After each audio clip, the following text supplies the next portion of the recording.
Hey guys, you're all going to hear from the president very soon, so I don't want to step on any announcements he may make, but I'm happy to take a few short questions. Can we just get your reaction to the jobs report? The president has presided over the most extraordinary economic turnaround in American history. During the Biden administration, we saw zero net job gains for American workers in 4 years, which is an economic depression for American workers. It's an actual depression. Since President Trump has came into office, 100% of job gains have gone to American workers, as millions of foreign workers who are here illegally have left the country. So this is the biggest economic turnaround in American history. On top of that, you have $4 trillion from the CBO. It's going to be much more than that coming into the Treasury from the tariffs, the historic trade policy. You have well over $15 trillion of pledged foreign investment coming into the country to revitalize the economy, and you have the passage of the largest package of tax cuts and reforms in American history. So we are living through the most successful, extraordinary economic revival. You see car plants coming in, you see steel plants coming in, you see manufacturing plants coming in. You're going to see all these critical industries, pharmaceuticals, chips, semiconductors, reshoring. It is truly the great American revival that President Trump has unleashed. And of course, we're also going to, we have seen the most extraordinary job growth for American workers and American citizens that we've seen in recent history, coming off a period of 4 years where every single job went to a foreign worker. Foreign workers are now leaving the economy. American workers are getting all the benefits. And of course, we have larger issues to deal with, the integrity of BLS that President Trump has spoken about. And we're going to get that fixed, and we're going to get honest and accurate jobs numbers. Next question. Yes, sorry. Yes, yep. Can you respond to Washington, D.C. shrinks suing the Trump administration over the National Guard? Well, I think the important thing is, the D.C. Attorney General's office is a separate office. It's not part of the mayor's office. Not many people may realize that in Washington, D.C., that the Attorney General operates completely separate from the mayor's office, and which is an unusual setup because typically, the mayor would control the full administration of the justice authority within her city. The mayor's office, as you know, issued an executive order requiring long-term cooperation between the city and the federal government. And that's what President Trump has asked for from the beginning. He said that we want cities that want our help to formally seek it out and request it. And so the mayor, to her credit, she signed an executive order creating the framework for that long-term cooperation. And now as a result of that executive order, the federal law enforcement assets, the National Guard assets, and the full federal apparatus will be able to work with the city to deliver this extraordinary public safety improvement for the long term. And you're only seeing the very beginnings of this. So, during the first few weeks, of course, we've seen these radical reductions in violent crime.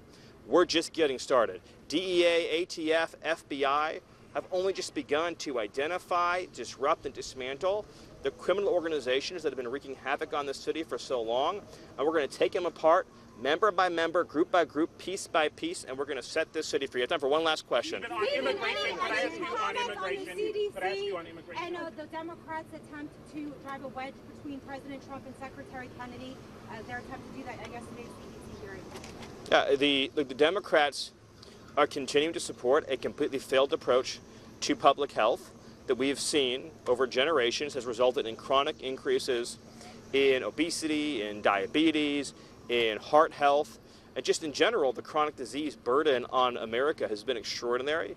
It is the #1 driver of public health costs, and it's the #1 driver of early deaths. And of course, in particular, especially tragic has been the early childhood chronic disease burden.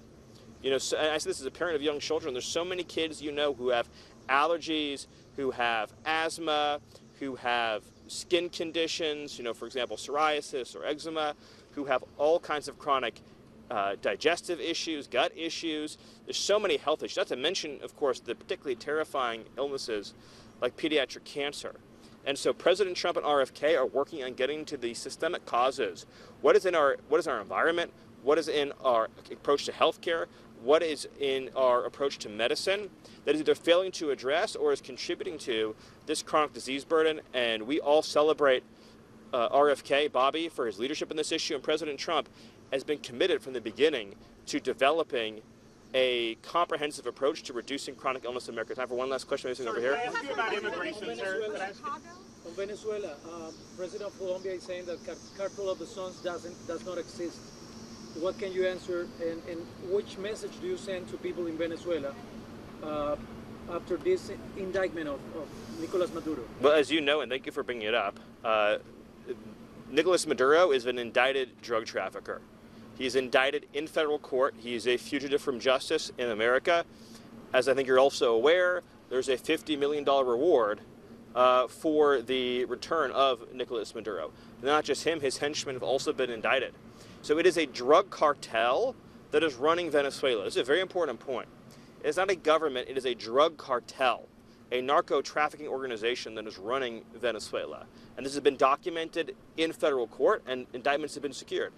The people of Venezuela have been suffering and struggling under the reality of a nation that is so rich in resources, so rich in reserves, that is run by Maduro, the head of the cartel that you referenced, the Cartel de los Soles.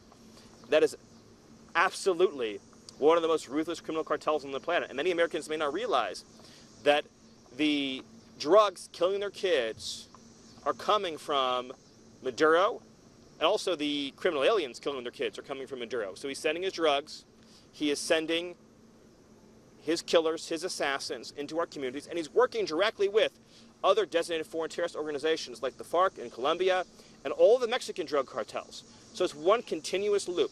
And for decades and for years, for generations, we used our military to engage in action against terrorists in the Middle East and in Africa, while leaving unharmed the terrorists in our own hemisphere who are responsible for so much more American deaths, so many more American deaths, who have spilled so much blood across the Western Hemisphere, who have bereaved so many parents and families, and who have contributed to such a horrific cycle and just nonstop, relentless surge of violence in our cities. Every major city in America is suffering from cartel violence. Even the U.S.-based gangs are working directly with these cartels. The drugs, the guns, the weapons, the cash, the organization. We've been occupied by cartels for far too long. President Trump is finally allowing and directing the United States military to use its authorities under the Constitution to defend America from the terrorist organizations that have run free for too long in our own hemisphere. Thank you all. Thank you for the question. One foreign policy. Are you sending ICE operations there today? Have they started yet, sir? ICE in Chicago?